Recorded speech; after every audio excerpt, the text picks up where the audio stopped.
noite. Faltando um mês para o carnaval, uma verdadeira tragédia atinge a cidade do samba no Rio de Janeiro. Um incêndio destruiu os barracões das escolas União da Ilha, Portela e Grande Rio, além do espaço ocupado pela própria Liga das Escolas de Samba. Mais de 8.000 fantasias foram destruídas, uma perda difícil de ser recuperada até o carnaval, a maior festa popular do país. Por sorte, ninguém se feriu com gravidade. Com o fogo controlado e os prejuízos calculados, entram em cena a superação e otimismo brasileiros. As escolas atingidas prometem não perder o ritmo e vão desfilar, nem que seja só de bermuda. Vamos agora ao resumo das notícias desta segunda-feira. Tiroteio deixa clientes em pânico durante assalto à joalheria dentro do Shopping Morumbi, em São Paulo.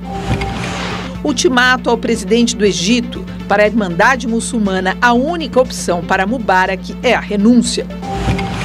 Paixão sem limites, o que leva os torcedores a se comportarem como vândalos que ameaçam, atacam e depredam em nome do time do coração. A segunda-feira amanhece tranquila em favelas de Santa Teresa, no Rio de Janeiro, ocupada pela polícia pacificadora. Criador do site Wikileaks comparece a tribunal londrino que vai decidir se ele será extraditado para a Suécia. Indústria têxtil diz que a concorrência chinesa impede a abertura de mais de 135 mil vagas de emprego. Brasil critica a proposta francesa de criar um estoque mundial de alimentos para impedir falta de comida ou aumento do preço. NASA divulga fotos em terceira dimensão das erupções do Sol.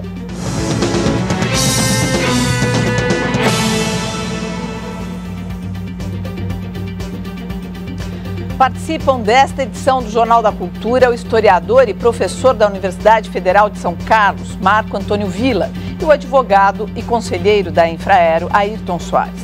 Um grupo de pelo menos 6 pessoas assaltou hoje uma joalheria do Morumbi, do Shopping Morumbi, na zona sul de São Paulo. Houve disparos de tiros, mas ninguém foi ferido. Os bandidos escaparam. O Morumbi Shopping fica em uma região nobre de São Paulo. Por volta das 2 da tarde, o bando invadiu a joalheria, usando uma marreta para arrebentar a vitrine. Muita gente gritando. Foi uma coisa muito terrível, assustadora. Segundo testemunhas, os bandidos atiraram para o alto para assustar as pessoas que estavam no local. Na hora da fuga, os bandidos deram pelo menos 3 tiros. 2 naquela loja de acessórios femininos e depois nessa porta lateral do shopping.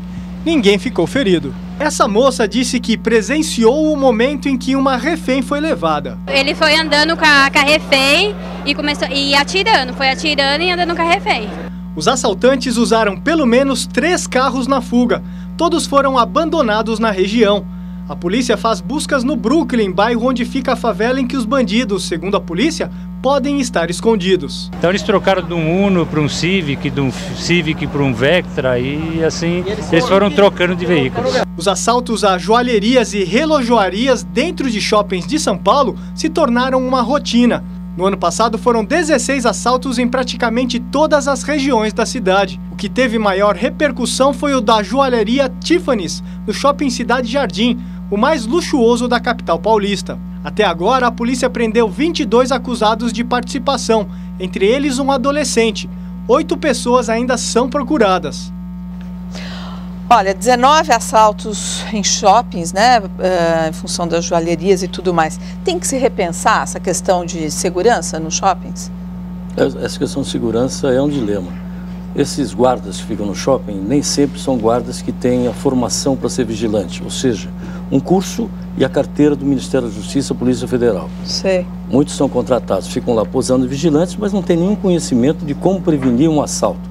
Usar armas em lugar de concentração de gente é uma coisa temerária. Todo shopping é cheio de gente, alguma alternativa criança. Tem que ser, tem que ser adotada. Uma dessas seria não ter joalheria no shopping, ou agências bancárias, porque caso as agências joalherias estejam protegidas, com pessoas treinadas, etc., nessa hipótese, no caso de um assalto, o que vai ocorrer? Muitas vezes um shopping você tem 5, 10 mil pessoas circulando, ou mais até num dia só, crianças e tal. Então é necessário uma atitude de maior responsabilidade. Talvez deslocar, né? Deslocar ou para certas áreas externas, né? Que tem acesso externo, alguma coisa. Já pensou um tiroteio com gente preparada dentro do shopping?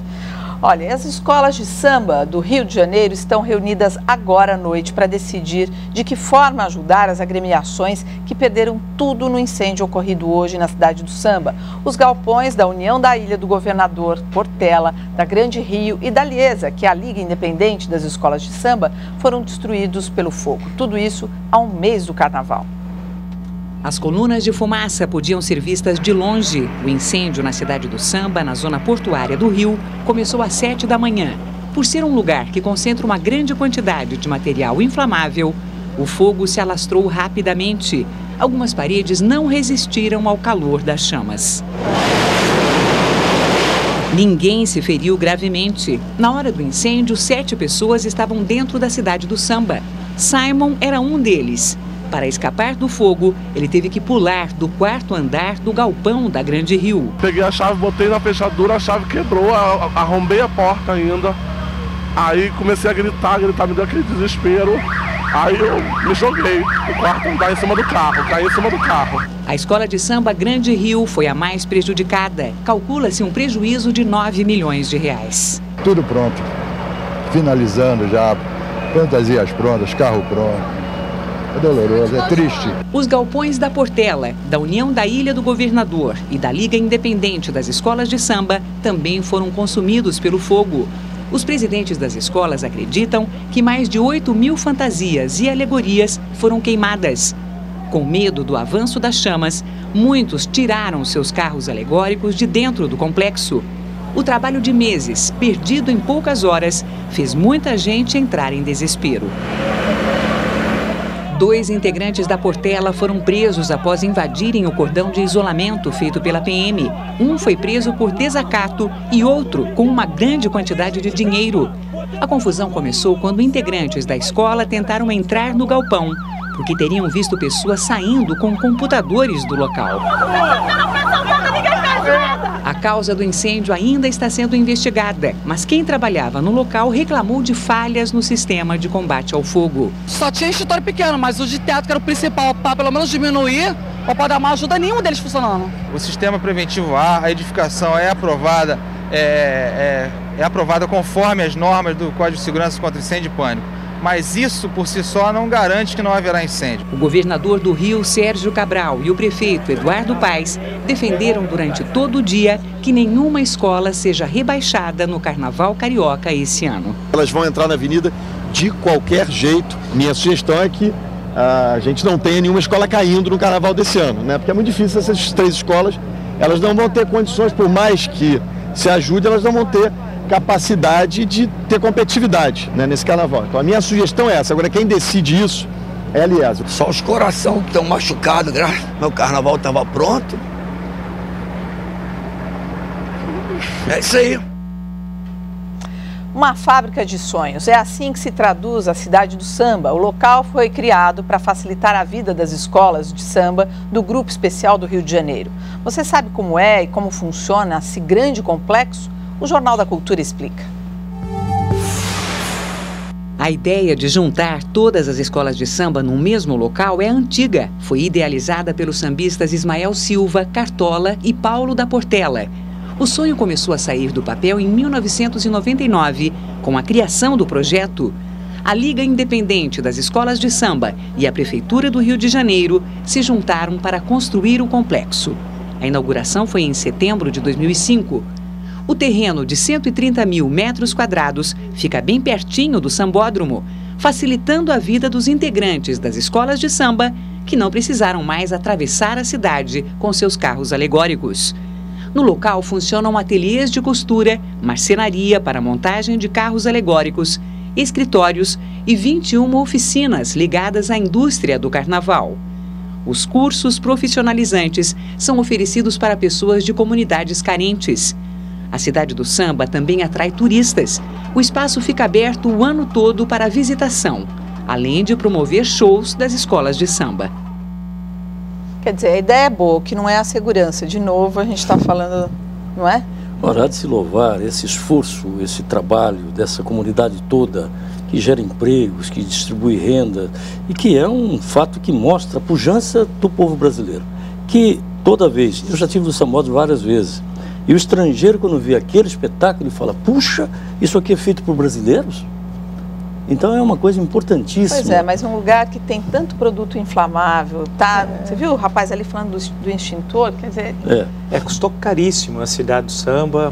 Tem a Cidade da Música, até hoje não terminou, que foram obras polêmicas no Rio de Janeiro, com acusações de desvios, e o sistema de segurança tudo indica, e principalmente onde você tem muito material inflamável, foi relegado a um plano secundário, e aí tem essa tragédia agora. Quer dizer, ainda bem que não morreu ninguém, tem que ver se coisa tá da prefeitura, okay, esse é o papel da prefeitura. Mas você viu o prefeito Eduardo Paes? Ele só falou que ninguém vai ser rebaixado, como se ele fosse autoridade para falar que nenhuma escola vai ser rebaixada. É que no caso da escola de samba no Rio, que não é assunto de hoje, mas a Liesa é uma complicação. É bom lembrar que o capitão Guimarães, que é um sujeito que tem uma história triste durante a ditadura militar, é um torturador, é o grande comandante do carnaval no Rio de Janeiro. Receita Federal encontra drogas e munição de uso restrito das Forças Armadas no fundo falso de um ônibus em Foz do Iguaçu, no Paraná. Vamos agora ao giro pelas notícias de hoje no Brasil.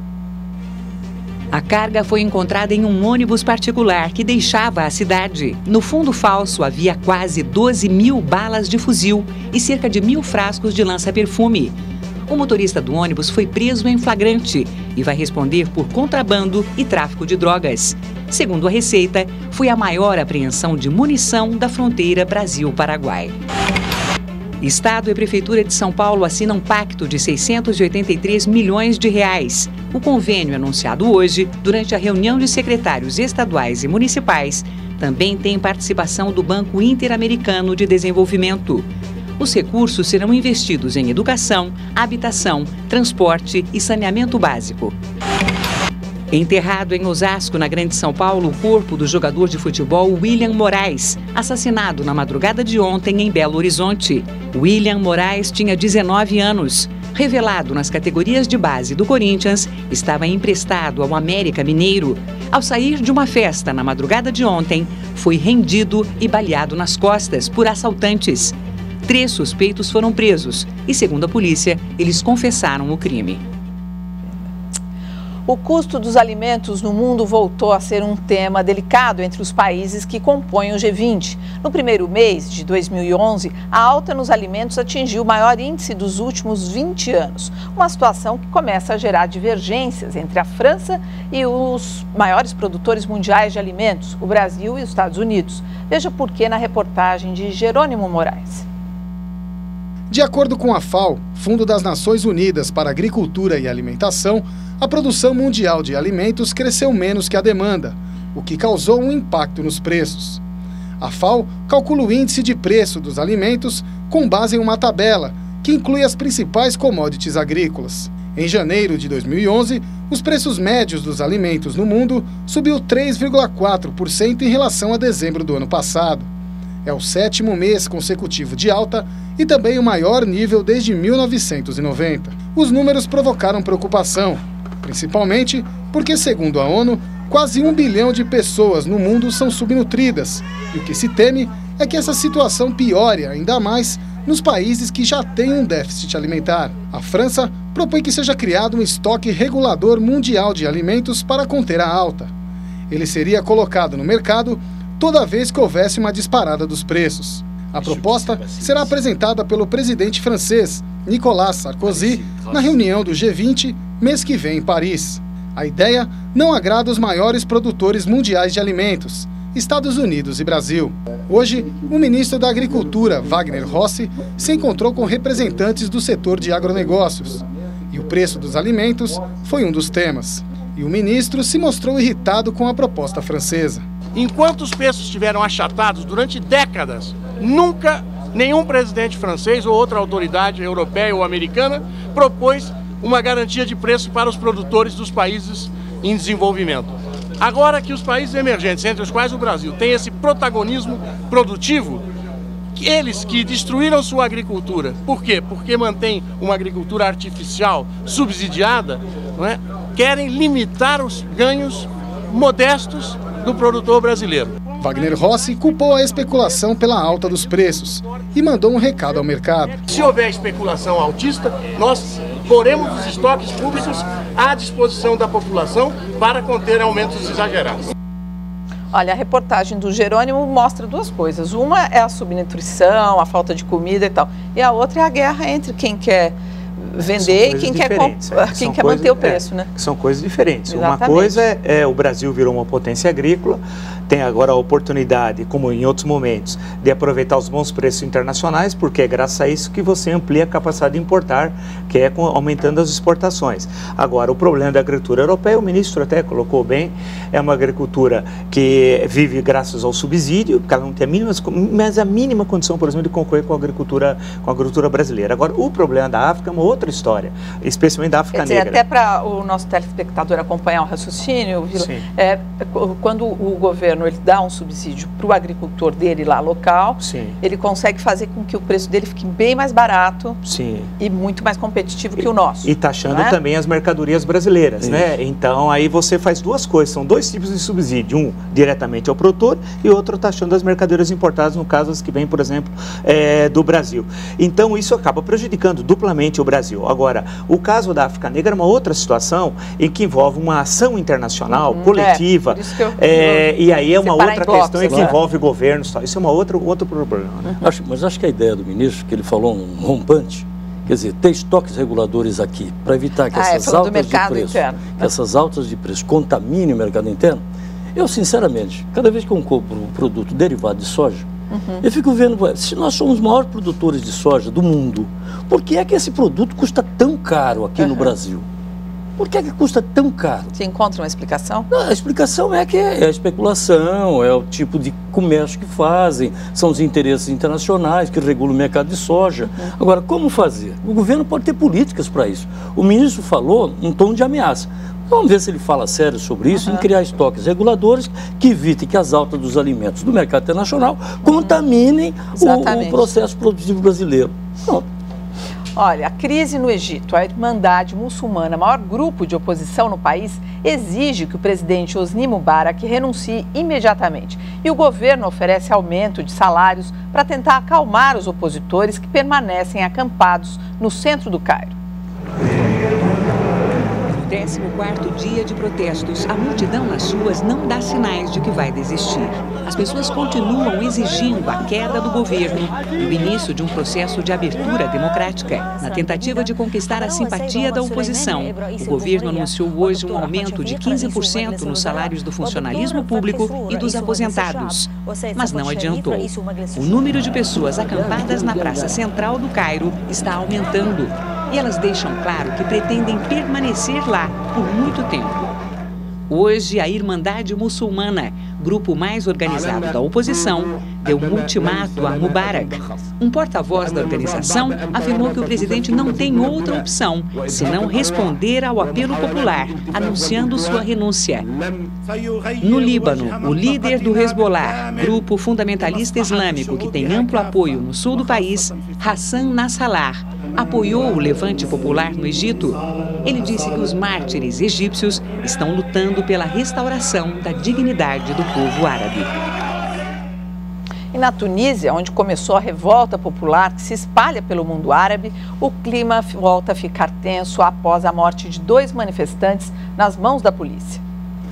O posto policial onde os 2 homens morreram foi incendiado durante o protesto. As autoridades locais negam o envolvimento nas mortes, mas para a população não há dúvida sobre a participação de policiais.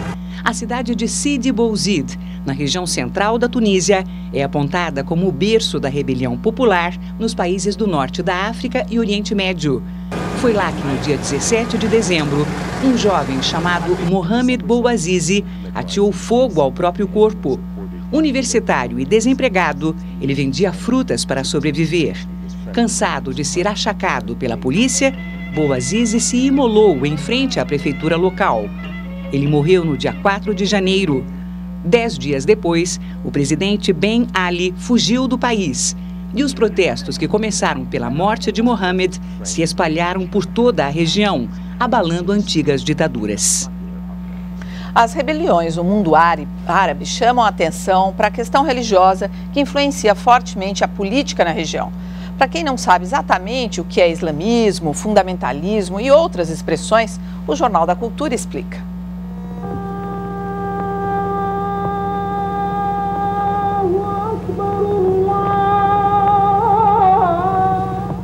O islamismo é uma religião que surgiu no século VII da era cristã com base nos ensinamentos do profeta Maomé contidos nas escrituras do Corão. O islamismo e a religião muçulmana são a mesma coisa, têm o mesmo significado. O islamismo é a segunda maior religião do mundo, depois do cristianismo, com mais de 1 bilhão de seguidores. Já o fundamentalismo é uma corrente dentro do islamismo. São aqueles seguidores mais conservadores, mais rígidos, mais radicais. Para eles, o mundo deve girar apenas em torno da sua crença. Existem fundamentalistas no cristianismo, no judaísmo e entre os muçulmanos. O Irã, por exemplo, é um país governado por fundamentalistas islâmicos. Vale ressaltar, mais uma vez, que nem todos os povos islâmicos ou muçulmanos são fundamentalistas e a maioria procura viver apenas voltada para os seus próprios valores. Existe uma preocupação dos fundamentalistas assumirem, por exemplo, o poder no Egito. Você acha, Vila, que dá para arriscar, nesse momento, nessa atual situação do Egito, uma previsão com relação a isso? É difícil saber se vai ser só uma rebelião ou uma revolução. Quer dizer, se vai ficar só nesses conflitos de rua que são graves, tal, ou se vai ter alguma ruptura, algum processo revolucionário, tal. Não se sabe, no caso da queda do Mubarak, caso ele caia, porque não se sabe se ele vai cair ou não, ele pode permanecer até setembro, entregar o poder ao vice-presidente. O que vai acontecer? Pode ter um golpe militar, o que é muito provável, a saída mais provável. Pode ter a convocação de eleições. Como é possível ter eleições rapidamente num país que não tem a mínima tradição democrática, não tem partidos políticos, não tem nenhum simulacro de justiça eleitoral, não tem absolutamente nada. Portanto, é um enorme ponto de interrogação. É claro que o fundamentalismo religioso, a declaração, por exemplo, do líder libanês, é tentar dar uma importância religiosa que muitas vezes eles não têm efetivamente no Egito. Há uma disputa política. O Irã também tenta ter um tipo de intervenção. O Irã é persa, o Egito é árabe. Você tem a mesma união no campo religioso, mas uma divergência no campo étnico, que é histórica, que vem lá do século VII, quando nasceu o islamismo, lá com Maomé, na Arábia Saudita e tal, né? Agora, eu quero aproveitar até a presença do Vila, que é professor de História, para ajudar a gente a entender o que um telespectador, que eu peço desculpas porque eu não encontrei o nome dele aqui nos e-mails, mas o que é importante é a questão que ele levantou, que a gente tem falado muito aqui no Jornal da Cultura, que o Egito é um braço dos Estados Unidos, é um representante dos Estados Unidos nesse mundo árabe. E aí ele questiona sobre a Arábia Saudita, que é produtor de petróleo e tudo mais. Vila, eu gostaria que você explicasse para esse nosso telespectador e para muitos outros, afinal, por que a gente tem falado isso? A Arábia Saudita é um importante, claro, enorme, tem uma enorme importância econômica como produtor mundial de petróleo e tal, né? E daí a sua aliança que ela tem histórica com os Estados Unidos. Agora, o Egito tem uma importância política, militar, muito superior à Arábia Saudita. A produção de petróleo é pouco relevante. No Egito, a importância que ele tem é no conflito, que a questão chave é a questão da Palestina. E o Egito tem um papel histórico, ou seja, você tem guerras que vêm dos anos 40, logo após o surgimento do Estado de Israel. Depois você tem outro conflito que inclusive envolve Israel e o Canal de Suez. Agora é incrível a gente ver no Mubarak como uma figura de conciliador, né? Conciliador. Porque você tem uma série de diferenças. Então, por exemplo, quando nasce o Egito moderno, após a queda da monarquia, em 52 com Nasser, a política, a questão que se colocava não era nada religiosa. A união pan-árabe era questão política e ideológica. A questão religiosa era absolutamente secundária. Então, todo o movimento nacionalista árabe, a religião nunca foi o elemento do primeiro plano. Ela só vai aparecer no final dos anos 70 no Irã. Aí sim, com a rebelião xiita, e aí o fundamentalismo de vários vieses, sunita, xiita e de outras correntes islâmicas, é que começa a se destacar. Mas até então, o nacionalismo ele é fundamentalmente laico, ou seja, não é a questão religiosa o elemento central. Olha, o secretário dos Estados Unidos, Timothy Geithner, foi recebido hoje no Palácio do Planalto pela presidente Dilma Rousseff. Timothy Geithner disse que os Estados Unidos estão empenhados em avançar nas relações econômicas com o Brasil. O secretário e a presidente Dilma Rousseff também conversaram sobre a crise cambial e a alta do preço das commodities. No mês que vem, Dilma receberá a visita do presidente Barack Obama que virá ao Brasil pela primeira vez. 28 dias da maior tragédia natural da história do Brasil. A região serrana do Rio de Janeiro ainda não terminou de contar seus mortos. A geografia mudou, vários planos de emergência foram anunciados, mas a rotina ainda está bem longe de voltar ao normal. A tempestade caiu na noite da terça-feira, 11 de janeiro, e atingiu 7 cidades da região serrana do Rio de Janeiro: Nova Friburgo, Teresópolis, Petrópolis, Bom Jardim, São José do Vale do Rio Preto, Sumidouro e Areal. E no mês passado, mais 7 passaram a constar na lista dos atingidos: Santa Maria Madalena, São Sebastião do Alto e Sapucaia, na região serrana, Italva e Cambuci, no noroeste fluminense, São Fidélis, no norte fluminense, e Trajano de Moraes e Macuco, nas baixadas litorâneas do estado. As 14 cidades estão em situação de calamidade pública. A medida permite dispensar a licitação e dá mais agilidade na contratação de serviços, aquisição de materiais e execução de obras. Os números continuam aumentando. Quase 35 mil pessoas estão desabrigadas ou desalojadas. Até agora são 880 mortos, mas 413 pessoas ainda estão desaparecidas. O INPE terminou de mapear toda a região atingida. Antes da chuva, Nova Friburgo era assim. Depois ficou assim. A terra que desceu dos morros deixou sinais em toda a encosta. As cidades tentam retomar a rotina, mas é difícil. Em Teresópolis, vereadores de oposição denunciam que a prefeitura contratou uma empresa que não tem máquinas nem pessoal para limpar as ruas. O Ministério Público foi à Justiça, que mandou cancelar o contrato. A prefeitura vai recorrer da decisão. A Associação dos Hotéis do Rio de Janeiro está fazendo uma campanha para atrair o turista de volta para a região. O Ministério da Saúde anunciou a criação da Equipe Nacional de Resgate, formada por profissionais que já trabalharam em tragédias para atuar em emergências. O Ministério da Ciência e Tecnologia divulgou a criação do Sistema Nacional de Prevenção e Alerta para evitar que tragédias como essa se repitam.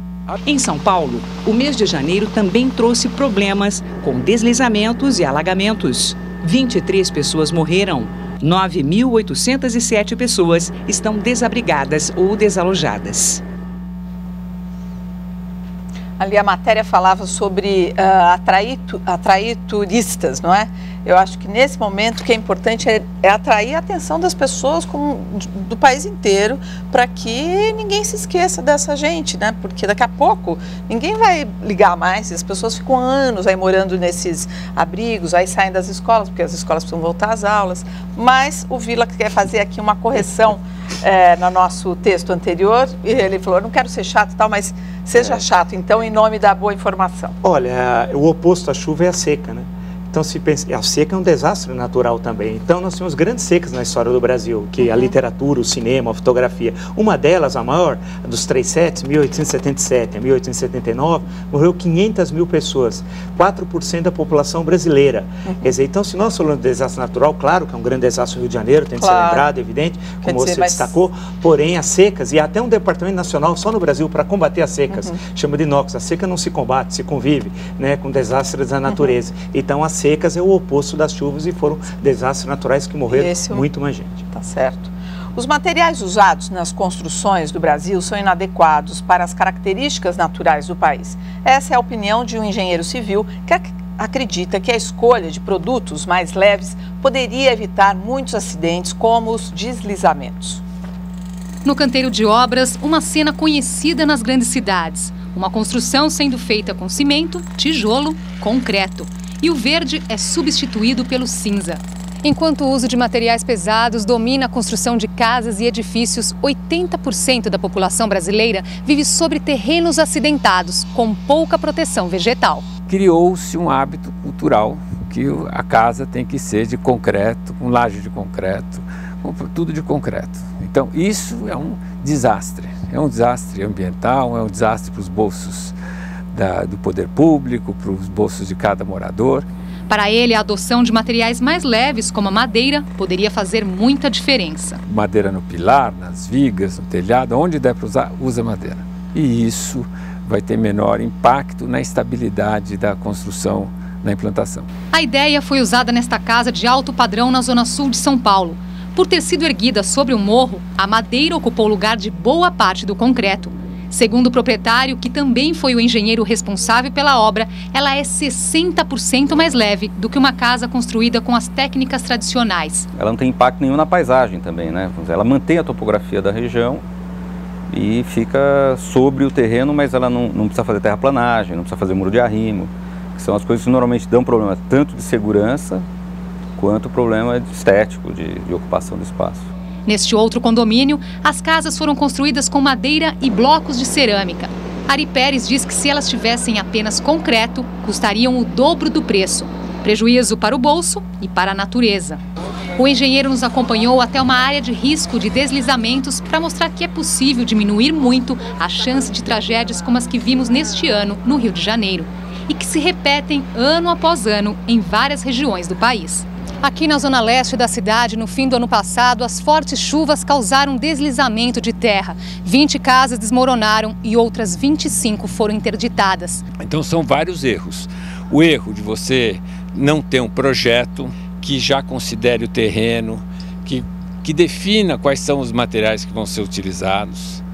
De ter, porque você precisa, você olha que assim você tem situações aqui com grande risco. Então você precisaria ter uma integridade estrutural.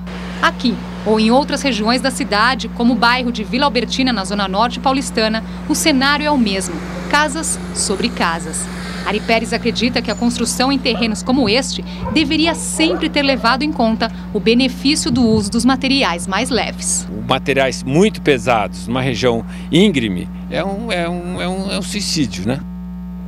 Quer dizer, esse é um pensamento novo, é um questionamento novo com relação a essas tragédias todas que a gente está assistindo, que é a qualidade das construções. Não é nem a qualidade, é a escolha do material usado. A qualidade do concreto, quanto é de cimento realmente se coloca, quanto é que se coloca de areia. Geralmente não se dá a liga necessária e a construção dura um período e depois... Mas aí ele não está falando nem da liga de quanto põe, é a escolha mesmo do material. Que eu acho que é um questionamento novo. A ruptura, todos os danos provocados é porque há uma corrupção evidente quando se vai construir, principalmente no setor público, onde não se usa o cimento necessário para fazer a liga necessária. Há exatos 100 anos nascia Caribé, pintor, ilustrador, desenhista, artista plástico, historiador e jornalista. O Arquivo Especial de hoje homenageia o mais baiano dos argentinos.